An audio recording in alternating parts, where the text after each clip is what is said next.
Hi, my name is Carlene, and this is my channel, See It with C, where I show you how to successfully solo travel by sharing my experiences here on YouTube. I was recently invited by Virgin Voyages to sail on Resilient Lady as one of their first mates or travel agents with expertise in sailing Virgin Voyages. And if you are looking to book your next Virgin Voyages cruise, you can book it with me. I will create a custom experience for you or your group's travel needs. Just scan the QR code. But today's video, I want to highlight a first-time experience for me.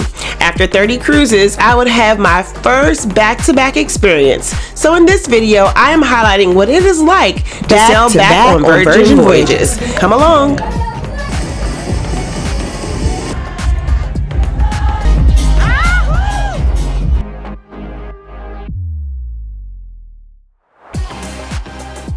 Alrighty, so we start in a common meeting area at 10:30, which today is around about 6 o'clock. 10:30, I'm around 6 o'clock. Where the staff will check you in, and you give them your old cabin number, and then you wait to find the procedures for how you're going to get back on the ship. So, waiting for them to give us our cue to get back on. So yeah, it's a little glitchy. We are just standing here in the terminal. Some people went all the way down. We just stopped. I will say Virgin consistently has tech issues for boarding day, so pack your patience. But I would say overall the cruise experience is worth it. But there's about 50-50 chance that you're going to get stuck or have some kind of boarding issue. So I would say upgrade yourself, get the Splash Romance, try to use those deep blue perks, etc. because you are going to end up waiting more often than not for the boarding process. After about a 45-minute wait in the back-to-back meeting area, it was time to finally get off the ship. I took mine off. Okay, so it's a little delayed. Not sure if they're having any more technical issues. There were some technical issues with boarding on the first day. So we're finally moving, and we'll see what this process is like. So far we've scanned out, and we're being led through the terminal.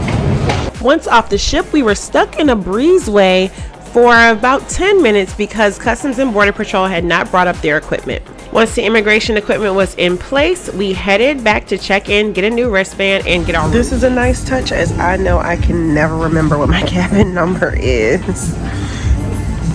Even after re-registering to get on, there was still a bit of a wait. Some people say that the back-to-back process on Virgin is much smoother than what we experienced, but I will say this particular day required a lot of patience as there was a lot of waiting, and it seems like some of the systems weren't fully in place. All right, we're getting back on board after the turnaround. It was a little glitchy, but when you do the back-to-back, there's not going to be the pomp and circumstance that, you know, the typical boarding day has. However, you get first dibs on the ship spaces. My first stop was the dock house to do some work. The bars on the ship will not be open. The only one that will be available is on the Lido deck. So one of the perks about doing the back-to-back is you have about a couple of hours on the ship to yourself. No one else. You get some of the first access, first dibs to some of the spaces on the ship. They're usually pretty occupied. And for this sailing, I'm on a solo insider cabin, so let's go check that out. Okay, this is solo interior cabin 14182M, and it is tiny. Here is the closet.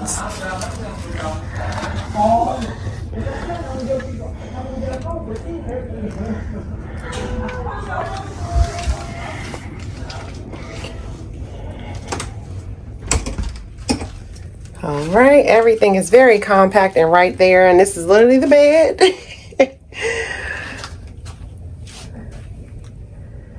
There is a fridge, mini fridge here. A full-length mirror. The funny part is the bathroom is still the same size, if not a little more spacious. So that's a tour of my solo insider cabin here on Virgin Voyages. It's funny because they put a lot of space into the bathrooms. Probably more space in the bathrooms than they have in like a balcony cabin. However, the bed is just enough for you. It's only a 2-day cruise. I wouldn't, it depends on if you are just a person who doesn't mind cruising and you just want to be on the ship, this is an option for you. I will say, like, if you were here, I couldn't personally do this multiple days, but it's going to be cool for a 2-day sailing. You might want to do like 3, no more than 4-day sailing in this kind of cabin, but it gets the job done. It gets you on the ships. So I decided to stay on board for the 2-day Sam Felt sailing. And I was really interested in seeing like what the setup was, and Virgin did not disappoint. That looks pretty cool. It's giving like true concert vibes. I can dig it. The only current critique I have is that they have the PJ party at the same time as they have the DJ. So we're gonna have to make some decisions this evening, but I'm excited to see what happens when they let a DJ loose on the Virgin ship, so we'll see.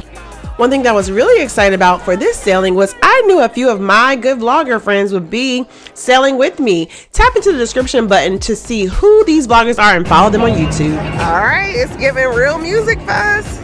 We got a stage, we got some screens, it's gonna be good.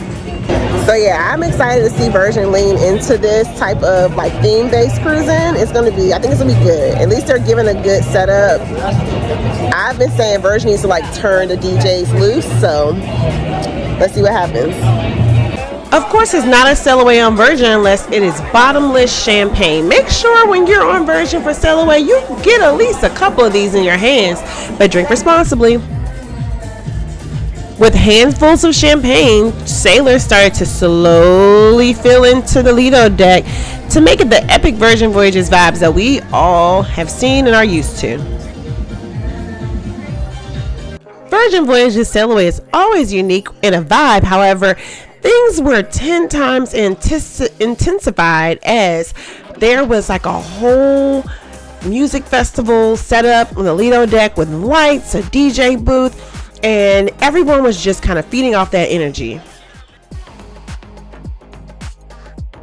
Throughout the sail away, there was a buzz growing that there were going to be some special VIPs on board, and so I had to be nosy to see who these individuals were, and got word that the Real Housewives of Miami would be sailing as well as filming on this voyage.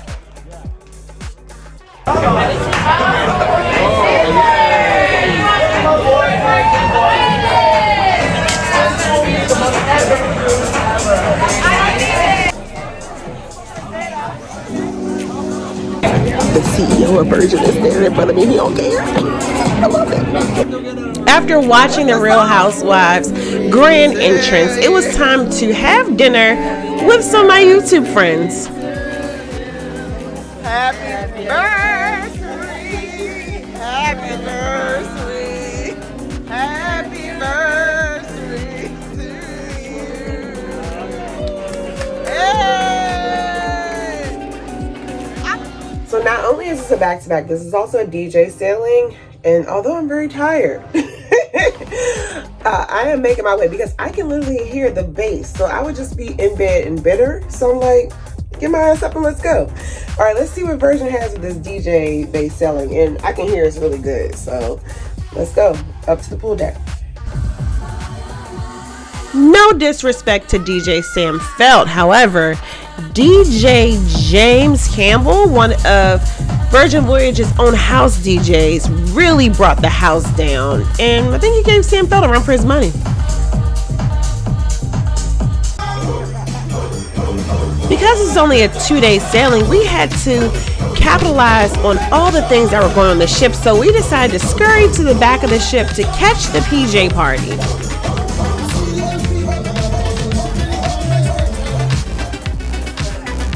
On day 2, I was able to catch a glimpse of what the tea time snacks were on Virgin. However, I was heading over to individual karaoke and the groupie to hang out with some friends and belt out our favorite tunes. This is funny. The groupie is completely free on Virgin Voyages. I would say a recommendation to Virgin, expand the groupie so that we have some more rooms. However, in this section, you can basically, it's first come, first serve, as long as you sign up. And then if a group does not show up, you can kind of sneak into an empty room or try to pack yourselves into a room that's built for a smaller group. I'm less than 20 rounds, and if you want me there, come and get me now. Last but not least, we concluded this voyage with Scarlet Night. And my hint to you, the grounds is the place to be. When you are on Scarlet Night, it's almost like a smaller club, and there's a live DJ, and it's always pumping. After that, we headed up to the deck to conclude Scarlet Night with the rest of the sailors. And of course, it was your typical Scarlet Night vibes. This is See It With C. Thanks for traveling with me. Like, comment, subscribe, and I will see you in the next video.